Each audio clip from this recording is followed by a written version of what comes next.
Egypt existed for thousands of years before the first pharaoh. Here's what it looked like. Ancient Egypt, in most popular imagination, begins with a pharaoh, a pyramid, or a gold death mask. A civilization that seems to arrive fully formed the moment Narmer united Upper and Lower Egypt around 3100 BCE. The archaeological record tells a much longer story. Farming villages had already been rising and falling along the Nile for close to 2,000 years before that unification, developing pottery traditions, cosmetic culture, long-distance trade networks, and increasingly elaborate burial customs across dozens of generations no pharaoh ever ruled over. Two naturally preserved bodies recovered from the desert near Gebelein, now held in the British Museum, capture that lost span with unusual intimacy. Infrared imaging in 2018 revealed that both individuals, buried roughly 3400 BCE, carried tattoos. The oldest figural tattoos ever documented on human skin anywhere in the world, inked onto people who lived and died 7 centuries before Egypt had a single king. No pharaoh ruled over them. Egypt, as a culture, did not need one yet. What came before the first pharaoh was not empty prehistory waiting to be filled in. It was Egypt already becoming itself, one farming settlement at a time, developing the pottery styles, burial customs, and trade contacts that pharaonic civilization would later inherit rather than invent from nothing. Reconstructing those 2,000 missing years requires working almost entirely from graves, potsherds, and a handful of preserved bodies, since no pre-dynastic Egyptian ever left behind a written account of their own world. Why here? Egypt's transformation from scattered hunter-gatherer groups into settled farming communities did not happen everywhere in the Nile Valley at once. And it did not happen especially early by the standards of the wider ancient Near East. Agriculture had already taken hold in the Fertile Crescent, in modern Iraq, Syria, and the Levant, for well over 1,000 years before comparable farming settlements appear along the Egyptian Nile, suggesting the practice arrived in Egypt through contact and diffusion from that earlier agricultural heartland, rather than developing independently.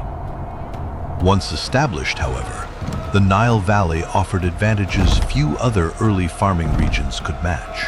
A predictable annual flood that renewed the soil without artificial fertilizer.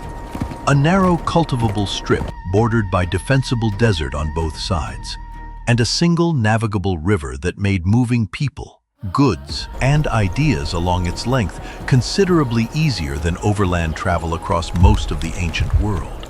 Climate played a decisive role in pushing people toward that river in the first place. The Sahara, now the world's largest hot desert, was considerably wetter during the early Holocene, roughly 10,000 to 6,000 years ago, supporting grassland, lakes, and human and animal populations across territory that is uninhabitable today. As that wetter phase gradually ended and the Sahara dried into its modern form, populations that had once ranged freely across North Africa concentrated increasingly along the one reliable water source left standing, the Nile. A slow demographic funnel that likely supplied at least some of the population base for Egypt's earliest farming settlements. Rock art scattered across what is now hyper-arid desert terrain west of the Nile, depicting cattle, giraffes, and other animals that could not survive in that terrain today, offers a visible trace of the wetter world those populations left behind.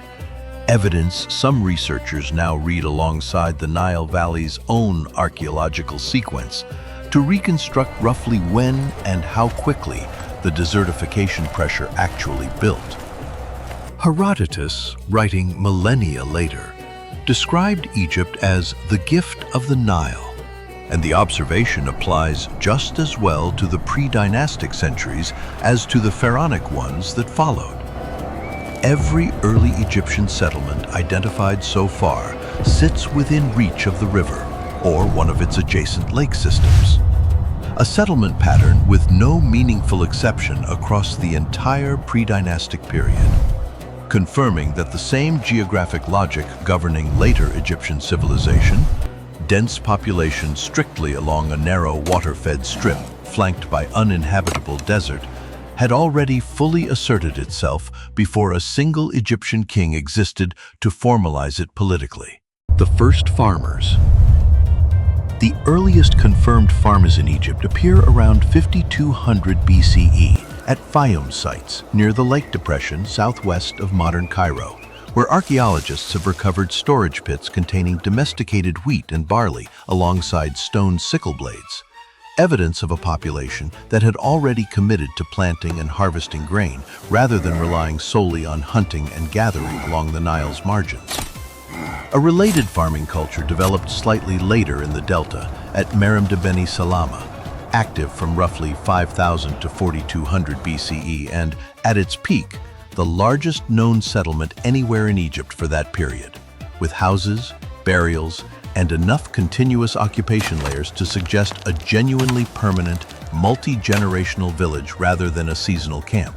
Merimde's inhabitants buried their dead directly within the settlement, often close to houses, a practice distinct enough from later Egyptian custom that some archaeologists read it as evidence of a still developing relationship between the living and the dead, one that had not yet settled into the dedicated, separated cemetery space that would become standard practice within only a few centuries. Storage facilities, animal bone remains, and tool assemblages recovered from Merimde and the Faiyum sites together indicate a mixed subsistence strategy, combining cultivated grain with continued fishing, fowling, and hunting along the Nile and lake margins, rather than a population that had abandoned older foraging practices the moment farming became available. Domesticated sheep, goats, cattle, and pigs appear alongside cultivated emmer wheat and barley at both Faiyum and Merimde sites, indicating that Egyptian farmers had adopted a full Near Eastern-style mixed agricultural package, crops and livestock together, rather than experimenting with crops alone before later adding animal husbandry as a separate development. The Badarian culture. Further south in Upper Egypt, around the modern town of El Badari, a distinct culture emerged around 4400 BCE that would give its name to the entire period: Badarian. Badarian potters produced strikingly thin-walled, black-topped pottery achieved through a specific firing technique, work good enough that some modern archaeologists rank it among the finest ceramics ever produced anywhere in the Nile Valley. Pre-dynastic or dynastic. Badarian cemeteries reveal the earliest fully developed Egyptian burial program. Bodies positioned deliberately, often in a flexed position facing a specific direction, and buried with grave goods, including ivory combs, cosmetic palettes stained with malachite pigment, and some of the earliest copper objects made in Egypt, small beads and pins rather than tools, suggesting the metal was valued initially for ornament rather than utility. That combination, careful burial plus personal adornment items, marks the first clear archaeological evidence of Egyptians investing meaningfully in how a person's body and belongings were treated after death, centuries before any developed afterlife theology survives in writing to explain why. Excavations at Badarian cemeteries have recovered several hundred burials in total, a sample size large enough for archaeologists to identify consistent patterns rather than isolated exceptions. And skeletal analysis of these remains shows a population in generally good health by prehistoric standards, with dental wear patterns consistent with a diet already centered on cultivated grain, supplemented by fish and wild plant foods. The Badarian toolkit remained largely centered on flint, worked with a precision matching the culture's ceramic output, while the small copper beads and pins recovered from graves represent some of the earliest metalworking evidence anywhere in Africa, though full-scale copper tool production would not become common in Egypt for several more centuries. Badarian graves also preserve some of the earliest evidence for organized, long-distance exchange in Egyptian prehistory. Seashells from the Red Sea coast, turquoise, likely sourced from the Sinai Peninsula, and other non-local materials recovered from Badarian burial sites indicate this farming community was already embedded in exchange networks reaching well beyond the immediate Nile Valley. None of it was local.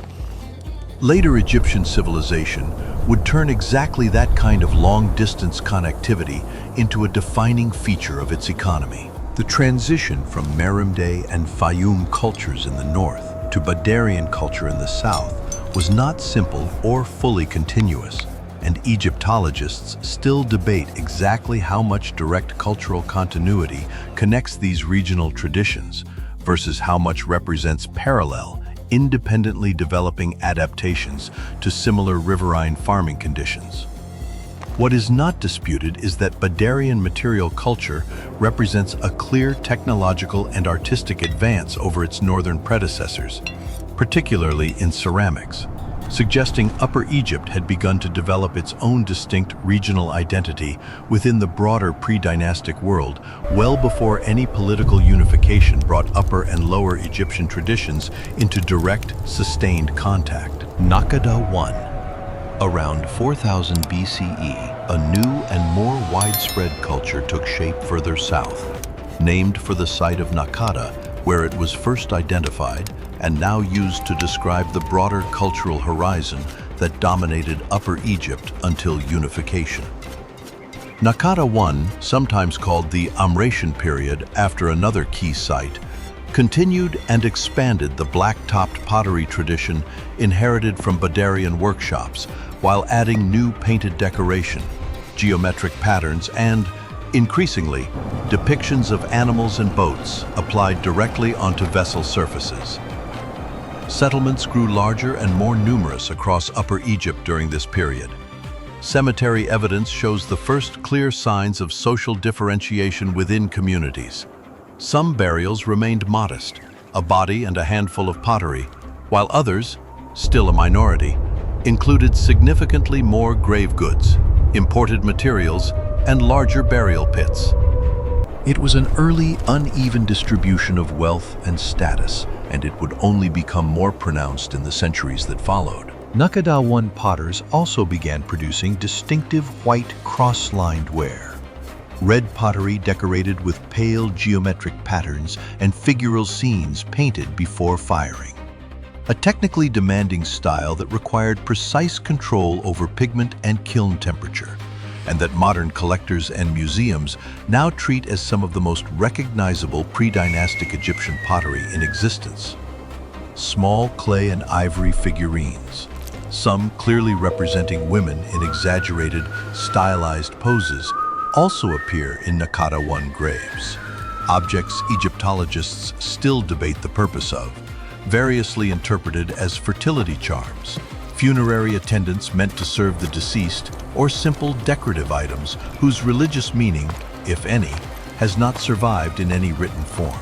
Settlements associated with Nakada I also show the first clear evidence of standardized house construction using mud brick, the same basic building material that would remain the standard for Egyptian domestic architecture, temples accepted, for the entire remaining span of pharaonic history, meaning one of ancient Egypt's most enduring and recognizable construction technologies had already been worked out roughly 6 centuries before the country had a king to build anything grand out of it.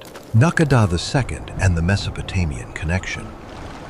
Nakada II, beginning around 3500 BCE, marks the point where Upper Egyptian culture expanded decisively northward and outward, both geographically and in terms of long-distance contact. Egyptian pottery, tools, and burial customs associated with the Nakada tradition begin appearing at sites throughout the Nile Valley and into the Delta during this period, gradually displacing or absorbing the older Faiyum and Merimde cultural traditions that had developed independently in the north. At the same time, Egypt entered into meaningful contact with Mesopotamia, roughly 1,000 miles away, a connection confirmed by cylinder seals of clearly Mesopotamian design recovered from Nakada II contexts at sites including Nakada itself and nearby Hai, alongside imported lapis lazuli, a stone found nowhere in Egypt and sourced ultimately from mines in modern Afghanistan, reaching the Nile only through an extended overland and maritime trade network. Egyptian craftsmen absorbed Mesopotamian artistic conventions during this period too, including the serek, a rectangular design representing a palace facade that Egyptian rulers would soon adopt as the standard frame for writing a king's name. Evidence that some of the core visual vocabulary of later pharaonic kingship arrived, at least in part, through contact with a civilization on the other side of the ancient Near East, rather than developing in total isolation. Hierakonpolis, known to the Egyptians as Nekhen, emerged as the dominant center of this Nakada II world, growing into the largest settlement anywhere in pre-dynastic Egypt, stretching roughly 1.5 miles along the Nile's west bank. Excavations there uncovered Tomb 100, dated to the transition between Nakada II and Nakada III, and known as the Painted Tomb, the only surviving decorated tomb from the entire pre-dynastic period and among the earliest known examples of narrative wall art anywhere in the ancient world. Its plastered walls depict a procession of boats, some styled after Mesopotamian reed vessels, alongside human figures engaged in combat, and a figure smiting captives, motifs that would become standard visual shorthand for Egyptian kingship for the next 3,000 years. Already fully formed in a tomb built for a local ruler who reigned centuries before Egypt had a single king. Hierakonpolis in this period also shows the clearest pre-dynastic evidence yet found for large-scale organized labor and specialized craft production. Excavators have identified dedicated pottery firing installations, a brewery capable of producing beer in genuinely industrial quantities, and animal enclosures suggesting managed herding rather than simple household-level animal keeping, all pointing toward a settlement complex enough to require coordinated planning well before it had any king to formally direct it. The scale of Mesopotamian contact during Nakada II should not be overstated into direct colonization or mass migration. The surviving evidence points toward a trade relationship carried by a relatively small number of merchants and craftsmen moving specific high-value goods, gold, lapis lazuli, and finished luxury items, along a route that likely passed through the Levant rather than any direct sea or overland connection spanning the full distance between the two river valleys. Egyptian Nakada II culture absorbed specific foreign motifs and techniques through that contact without being fundamentally reshaped by it, adapting borrowed elements like the serek and certain artistic conventions into an artistic and political vocabulary that remained in its overall development distinctly and increasingly Egyptian. By the end of Nakada II, that vocabulary already included several of the visual conventions that would define Egyptian royal art for the next 3 millennia. The king depicted larger than any other figure in a scene, a specific canon for rendering the human body in composite profile, and the pairing of animal and human imagery to express dominance and divine sanction. All of it worked out through generations of Upper Egyptian craftsmen, well before any of it had a formal royal court to serve. The individuals we can actually see most pre-dynastic Egyptians survive in the archaeological record only as skeletal remains and grave goods. But a small number of naturally mummified bodies, preserved by direct contact with hot, dry desert sand rather than any deliberate embalming process, let modern researchers study specific individuals from this era in genuinely striking detail. The best known of these, recovered from a shallow grave near Gebelein and now displayed in the British Museum, dates to approximately 3400 BCE, within the Nakada II period. Radiographic and forensic examination found the man had died from a stab wound to the back, the blade likely made of copper or flint, delivered with enough force to damage a shoulder blade and puncture a lung. He likely died within minutes. It is physical evidence of interpersonal violence preserved on a body that predates the Pharaonic era by roughly 3 centuries. Infrared imaging conducted in 2018 revealed tattoos on his upper arm, faint images of a wild bull, and what researchers identified as a Barbary sheep, the oldest figural tattoos yet documented anywhere on human skin. A second contemporaneous body from the same context, a woman, carries her own tattoos, S-shaped and linear markings across her arm and shoulder, the oldest tattoos yet found on a female human body anywhere in the archaeological record. Researchers involved in the 2018 imaging study noted that the tattoo's placement on the upper arm and shoulder, where they would remain visible under typical pre-dynastic clothing, suggests the markings were meant to be seen by others during life, not hidden or purely private. Though the surviving evidence offers no way to confirm whether they signaled status, achievement, protective magic, or something closer to simple personal decoration. Both Gebelein bodies were originally excavated in 1896 and displayed for decades under the popular nickname Ginger, after the reddish hair preserved on the male mummy's head, well before modern imaging technology existed to reveal either individuals' tattoos or the specific violence that killed one of them. That nickname has since been formally retired by the museum in favor of more neutral identification, part of a broader shift in how institutions holding ancient human remains describe and display them. But the specimen itself remains one of the single most information-dense sources available anywhere for understanding an actual pre-dynastic Egyptian as an individual person, rather than an anonymous statistic drawn from a cemetery survey. Nakada III and Unification. By Nakada III, beginning around 3200 BCE, and sometimes labeled Dynasty Zero by modern Egyptologists, Upper Egypt's scattered chiefdoms had consolidated into a smaller number of competing proto-kingdoms centered on major sites, including Hierakonpolis, Nakada, and Abydos, each capable of mustering the labor and resources for increasingly monumental tombs and increasingly standardized royal imagery.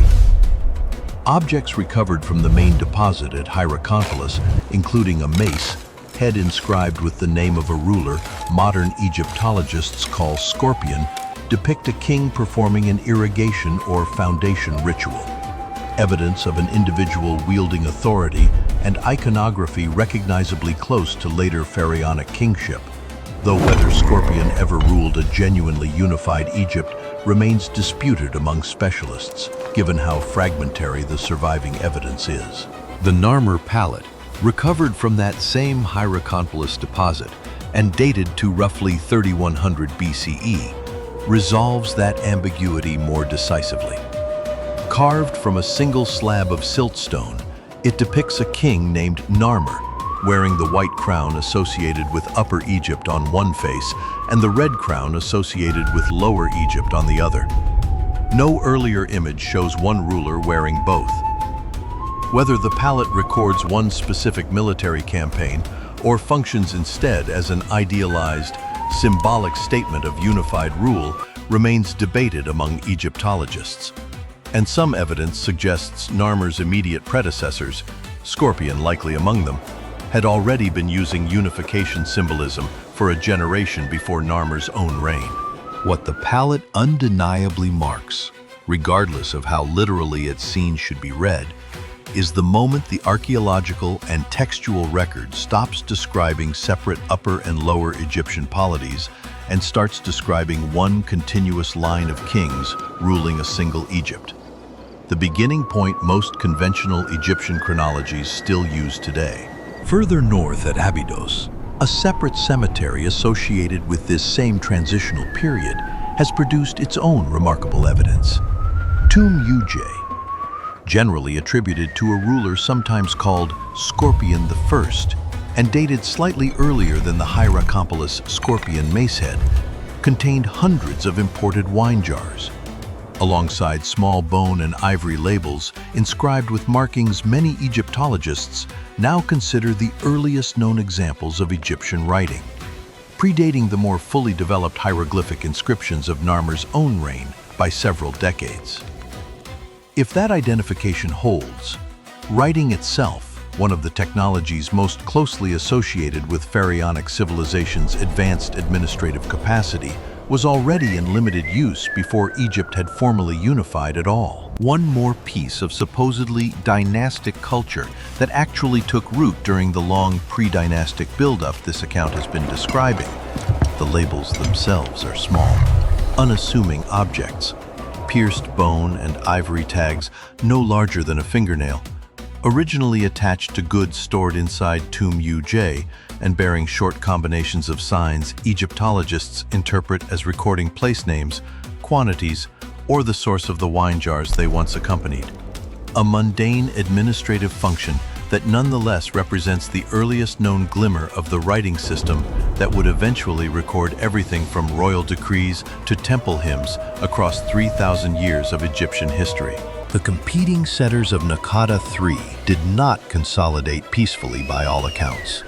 Iconography from this period, including the Hierakonpolis macehead attributed to Scorpion and, more explicitly, the smiting and combat scenes already present in Tomb 100's paintings, consistently depicts conquest and forced submission rather than voluntary confederation.